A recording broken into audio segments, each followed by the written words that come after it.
साथियों, आज प्रस्तुत है रविंद्रनाथ टैगोर, जिन्हें प्यार से गुरुदेव कहा जाता है, उनके द्वारा बांग्ला भाषा में लिखी कहानी भिखारिनी का हिंदी अनुवाद भिखारिन, अर्चना की जुबानी। अंधी प्रतिदिन मंदिर के दरवाजे पर जाकर खड़ी होती। दर्शन करने वाले बाहर निकलते तो वो अपना हाथ फैला देती और नम्रता से कहती, बाबूजी, अंधी पर दया हो जाए। वो जानती थी कि मंदिर में आने वाले सहृदय और श्रद्धालु हुआ करते हैं। उसका ये अनुमान असत्य न था। आने जाने वाले 2-4 पैसे उसके हाथ पर रख ही देते। अंधी उनको दुआएं देती और उनकी सहृदयता को सराहती। स्त्रियां भी उसके पल्ले में थोड़ा बहुत अनाज डाल जाया करती थी। प्रातः से संध्या तक वो इसी प्रकार हाथ फैलाए खड़ी रहती। उसके पश्चात मन ही मन भगवान को प्रणाम करती और अपनी लाठी के सहारे झोपड़ी का पथ ग्रहण करती। उसकी झोपड़ी नगर से बाहर थी। रास्ते में भी याचना करती जाती, किंतु राहगीरों में अधिक संख्या श्वेत वस्त्रों वालों की होती, जो पैसे देने की अपेक्षा झिड़कियां दिया करते हैं। तब भी अंधी निराश न होती और उसकी याचना बराबर जारी रहती। झोपड़ी तक पहुँचते पहुँचते उसे 2-4 पैसे और मिल जाते। झोपड़ी के समीप पहुँचते ही एक 10 वर्ष का लड़का उछलता कूदता आता और उससे चिपट जाता। अंधी टटोल कर उसके मस्तक को चूमती।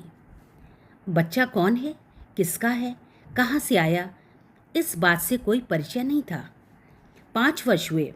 पास पड़ोस वालों ने उसे अकेला देखा था। इन्हीं दिनों एक दिन संध्या समय लोगों ने उसकी गोद में एक बच्चा देखा। वो रो रहा था।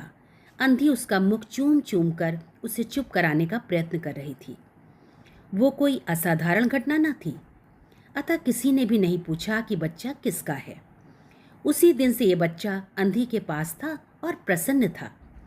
उसको वो अपने से अच्छा खिलाती और पहनाती। अंधी ने अपनी झोपड़ी में एक हांडी गाड़ रखी थी। संध्या समय जो कुछ मांग कर लाती उसमें डाल देती और उसे किसी वस्तु से ढाँप देती, इसलिए कि दूसरे व्यक्तियों की दृष्टि उस पर ना पड़े। खाने के लिए अन्न काफ़ी मिल जाता था। उससे काम चलाती। पहले बच्चे को पेट भर खिलाती, फिर स्वयं खाती। रात को बच्चे को अपने वक्ष से लगाकर वहीं पड़ रहती। प्रातःकाल होते ही उसको खिला पिलाकर फिर मंदिर के द्वार पर जा खड़ी होती। काशी में सेठ बनारसी दास बहुत प्रसिद्ध व्यक्ति हैं। बच्चा बच्चा उनकी कोठी से परिचित है। बहुत बड़े देशभक्त और धर्मात्मा हैं। धर्म में उनकी बड़ी रुचि है। दिन के 12 बजे तक सेठ स्नान ध्यान में संलग्न रहते। कोठी पर हर समय भीड़ लगी रहती। कर्ज इच्छुक तो आते ही थे, परंतु ऐसे व्यक्तियों का भी तांता बंधा रहता जो अपनी पूंजी सेठ जी के पास धरोहर रूप में रखने आते थे। सैकड़ों भिखारी अपनी जमा पूंजी इन्हीं सेठ जी के पास जमा कर जाते। अंधी को भी यह बात ज्ञात थी, किंतु पता नहीं अब तक वो अपनी कमाई यहाँ जमा कराने में क्यों हिचकिचाती रही। उसके पास काफ़ी रुपए हो गए थे। हांडी लगभग पूरी भर गई थी। उसको शंका थी कि कोई चुरा न ले। एक दिन संध्या समय अंधी ने वो हांडी उखाड़ी और अपने फटे हुए आंचल में छिपाकर सेठ जी की कोठी पर पहुंची। सेठ जी बही खाते के पृष्ठ उलट रहे थे। उन्होंने पूछा, क्या है बुढ़िया? अंधी ने हांडी उनके आगे सरका दी और डरते डरते कहा, सेठ जी, इसे अपने पास जमा कर लो। मैं अंधी अपाहिज कहाँ रखती फिरूंगी। सेठ जी ने हांडी की ओर देखकर कहा, इसमें क्या है? अंधी ने उत्तर दिया, भीख मांग मांग कर अपने बच्चों के लिए 2-4 पैसे संग्रह किए हैं। अपने पास रखते डरती हूँ। कृपया इन्हें आप अपनी कोठी में रख लें। सेठ जी ने मुनीम की ओर संकेत करते हुए कहा, बही में जमा कर लो। फिर बुढ़िया से पूछा, तेरा नाम क्या है? अंधी ने अपना नाम बताया। मुनीम जी ने नकदी गिनकर उसके नाम से जमा कर ली और वो सेठ जी को आशीर्वाद देती हुई अपनी झोपड़ी में चली गई। 2 वर्ष बहुत सुख के साथ बीते। उसके पश्चात एक दिन लड़के को ज्वर ने आ दबाया। अंधी ने दवा दारू की, झाड़ फूक से भी काम लिया। टोने टटके की परीक्षा की, परंतु संपूर्ण प्रयत्न व्यर्थ सिद्ध हुए। लड़के की दशा दिन प्रतिदिन बुरी होती गई। अंधी का हृदय टूट गया। साहस ने जवाब दे दिया, निराश हो गई। परंतु फिर ध्यान आया कि संभवतः डॉक्टर के इलाज से फायदा हो जाए। इस विचार के आते ही वो गिरती पड़ती सेठ जी की कोठी पर आ पहुंची। सेठ जी उपस्थित थे। अंधी ने कहा, सेठ जी, मेरी जमा पूंजी में से 10-5 रुपए मुझे मिल जाएं तो बड़ी कृपा हो। मेरा बच्चा मर रहा है, डॉक्टर को दिखाऊंगी। सेठ जी ने कठोर स्वर में कहा, कैसी जमा पूंजी, कैसे रुपए? मेरे पास किसी के रुपए जमा नहीं हैं। अंधी ने रोते हुए उत्तर दिया, 2 वर्ष हुए मैं आपके पास धरोहर रख गई थी, दे दीजिए, बड़ी दया होगी। सेठ जी ने मुनीम की ओर रहस्यमयी दृष्टि से देखते हुए कहा, मुनीम जी, जरा देखना तो, इसके नाम की कोई पूंजी जमा है क्या? तेरा नाम क्या है री? अंधी की जान में जान आई। आशा बंधी। पहला उत्तर सुनकर उसने सोचा कि सेठ बेईमान है, किंतु अब सोचने लगी संभवतः उसे ध्यान न रहा होगा। ऐसा धर्मी व्यक्ति भी भला कहीं झूठ बोल सकता है। उसने अपना नाम बता दिया। उलट पलट कर देखा, फिर कहा, नहीं तो इस नाम पर 1 पाई भी जमा नहीं है। अंधी वहीं जमी बैठी रही। उसने रो रो कर कहा, सेठ जी, परमात्मा के नाम पर, धर्म के नाम पर कुछ दे दीजिए, मेरा बच्चा जी जाएगा, मैं जीवन भर आपके गुण गाऊंगी। परंतु पत्थर में जोंक न लगी। सेठ जी ने क्रुद्ध होकर उत्तर दिया, जाती है या नौकर को बुलाऊं? अंधी लाठी टेक कर खड़ी हो गई और सेठ जी की ओर मुंह करके बोली, अच्छा, भगवान तुम्हें बहुत दे, और अपनी झोपड़ी की ओर चल दी। ये आशीष न था, बल्कि एक दुखी का शाप था। बच्चे की दशा बिगड़ती गई। दवा दारू हुई ही नहीं, फायदा क्यों कर होता। एक दिन उसकी अवस्था चिंताजनक हो गई। प्राणों के लाले पड़ गए। उसके जीवन से अंधी भी निराश हो गई। सेठ जी पर रह रहकर उसे क्रोध आता। इतना धनी व्यक्ति है, 2-4 रुपए दे देता तो क्या चला जाता, और फिर मैं उससे कुछ दान नहीं मांग रही थी, अपने ही रुपए मांगने गई थी। सेठ जी से घृणा हो गई।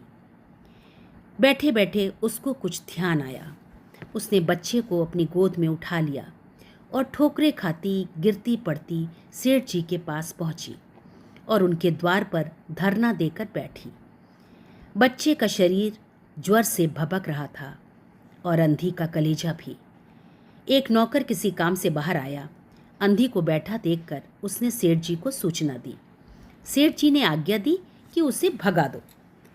नौकर ने अंधी से चले जाने को कहा, किंतु वो उस स्थान से न हिली।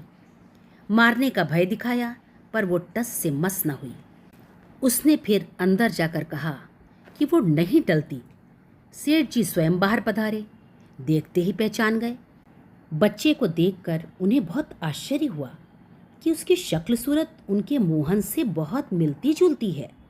7 वर्ष हुए तब मोहन किसी मेले में खो गया था। उसकी बहुत खोज की, पर उसका कोई पता ना मिला। उन्हें स्मरण हो आया कि मोहन की जांघ पर एक लाल रंग का चिन्ह था। इस विचार के आते ही उन्होंने अंधी के गोद के बच्चे की जांघ देखी।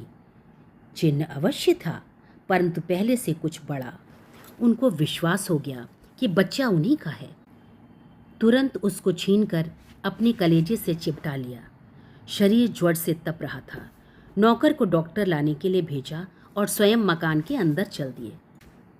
अंधी खड़ी हो गई और चिल्लाने लगी, मेरे बच्चे को ना ले जाओ, मेरे रुपए तो हजम कर गए, अब क्या मेरा बच्चा भी मुझसे छीनोगे?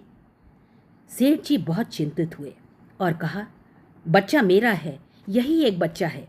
7 वर्ष पूर्व कहीं खो गया था, अब मिला है, सो इसे कहीं नहीं जाने दूंगा और लाख यत्न करके भी इसके प्राण बचाऊंगा।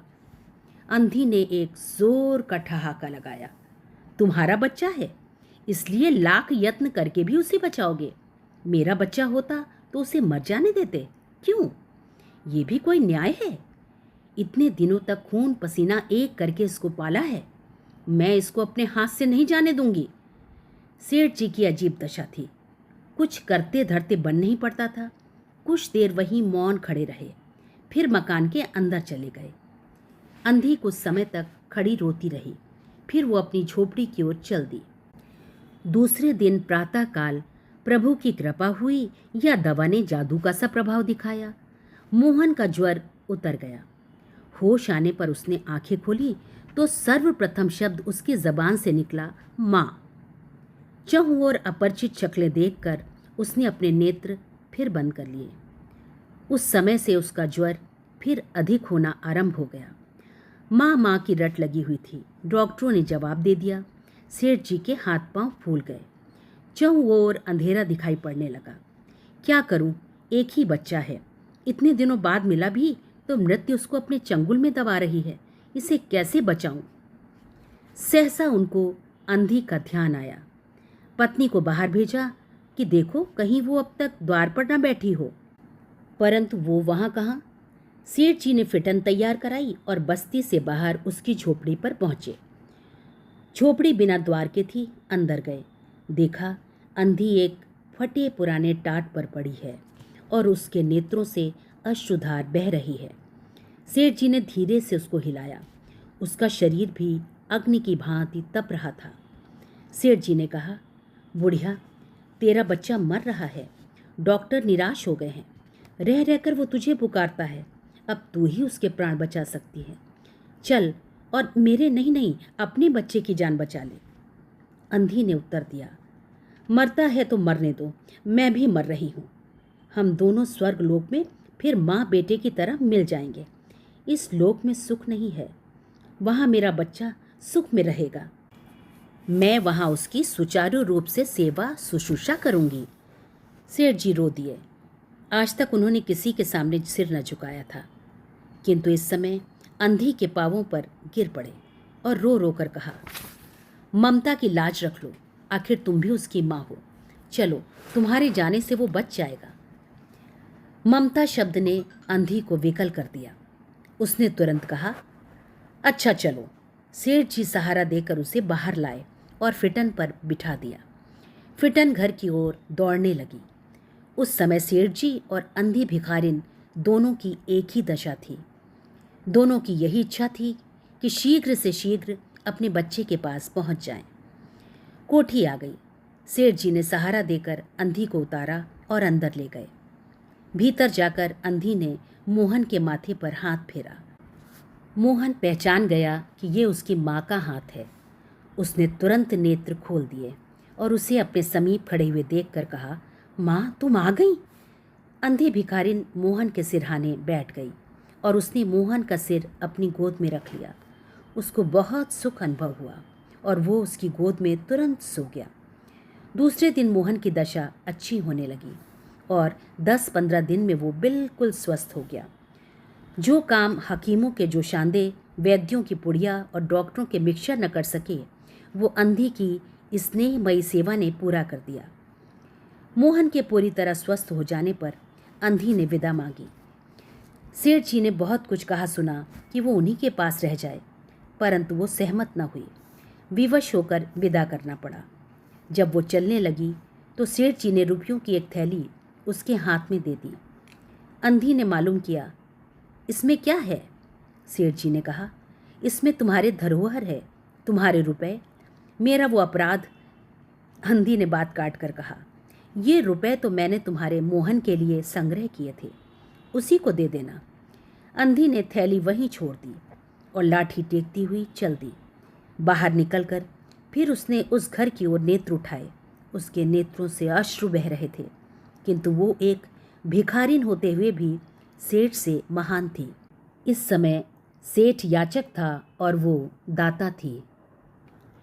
साथियों, आज की कहानी यहीं समाप्त होती है। साथियों, कमेंट में बताएं आपको कहानी में सबसे अच्छा पल कौन सा लगा। अगली कहानी के लिए चैनल ज़रूर सब्सक्राइब करें। धन्यवाद।